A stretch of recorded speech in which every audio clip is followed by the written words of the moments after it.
Bonjour. Je voudrais ce matin partager avec vous cette pensée que j'ai à mon cœur.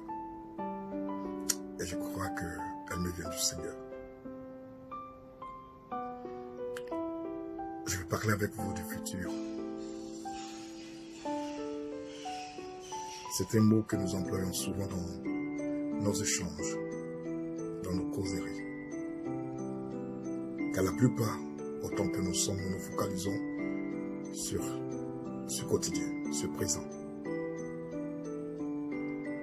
Jusqu'à arriver même à oublier que le futur est certain, que nous vieillissons, que chaque jour qui passe, il y a une consommation de nos cellules et nous perdons de force, nous perdons des capacités.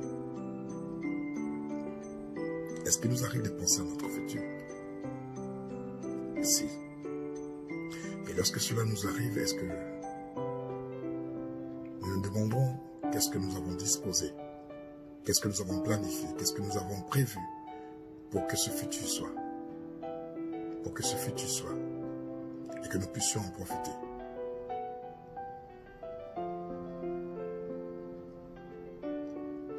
Certes, les difficultés, les épreuves du quotidien font que quelquefois on se dit le lendemain pourra lui-même.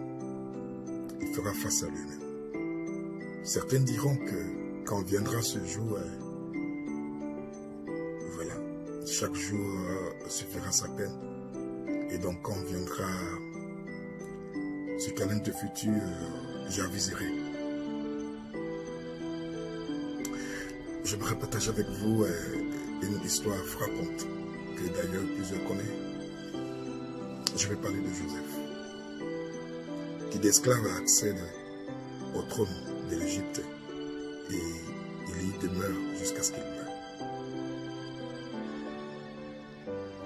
Nous savons tous que l'esclave, c'est celui-là qui est inférieur, et même à ce qu'on peut appeler la misère, parce que l'esclave n'a pas de droit. Il est privé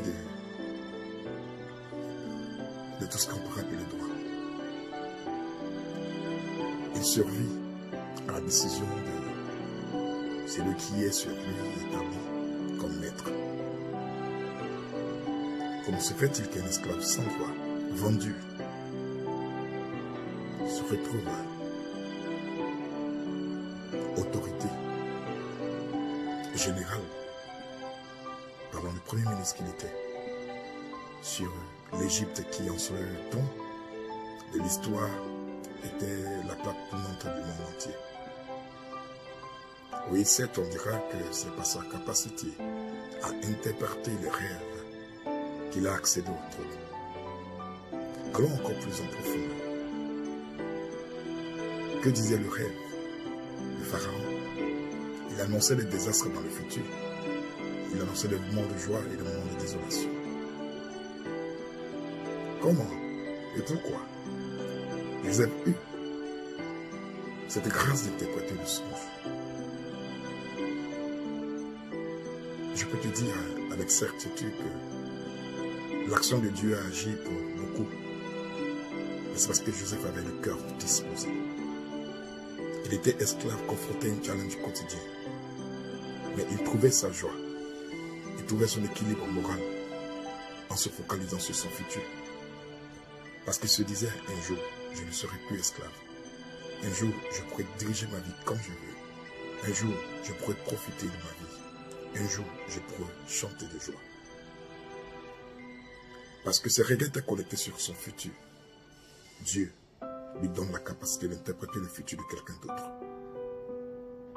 Tu ne pourras pas orienter quelqu'un dans le futur si tu ne penses pas au tien. En fait, j'ai compris que les faveurs qui nous sont données sont le résultat des prédispositions dans nos cœurs. Tu ne peux pas recevoir une grâce lorsqu'il n'y a pas une sémence enfouie en toi. Tu ne peux pas bâtir un futur solide si dans ton cœur il n'y a pas un petit rêve de ce futur. Joseph, étant esclave, avait son rêve d'un futur glorieux. Et son rêve va lui donner la capacité d'interpréter le rêve d'autrui. Et il va accéder au trône. Vous savez bien que lorsque Joseph était sur le trône, c'est certes par l'interprétation du rêve qu'il est arrivé sur le trône. Une chose est d'avoir accès au trône, une autre est de demeurer au trône. Car la main qu'il a établie est aussi la main qui pouvait le rabaisser. Comment est-ce que Joseph est arrivé à demeurer sur le trône jusqu'à ce qu'il meure en tant que prince d'Égypte? Joseph sur le trône va faire ressortir son rêve caché, la capacité de gérer pour réaliser quelque chose de grand.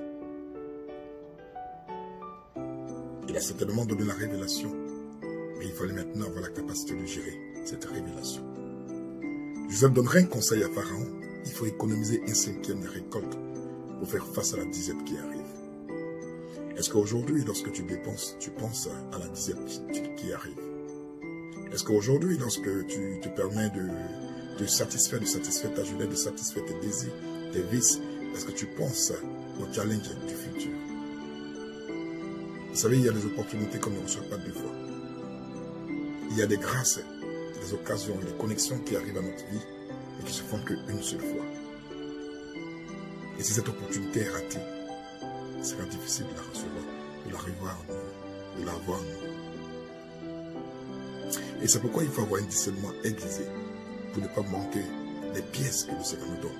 Car nous sommes comme dans un jeu. Et chaque jeton, chaque pièce est important pour bâtir son lendemain.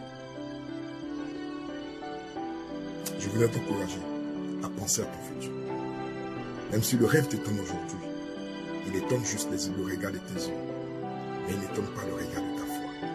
Ton futur ne sera pas forcément le résultat du regard de tes yeux, mais cela, le bénéfice de ce que tu nourris dans ton cœur. Lève-toi, bâtis ton lendemain. Prends la résolution, change les choses aujourd'hui. Accepte de te sacrifier aujourd'hui pour que demain, tu puisses te réjouir. C'est cela l'équation qui nous donne un futur glorieux. Et je crois en ton futur. Et je sais que tu as les compétences.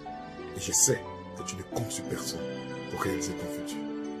Parce que la sémence du gros arbre qui te produira beaucoup de fruits demain se trouve dans ton cœur. Arrose-la et tu auras un futur meilleur. Que le Seigneur te bénisse.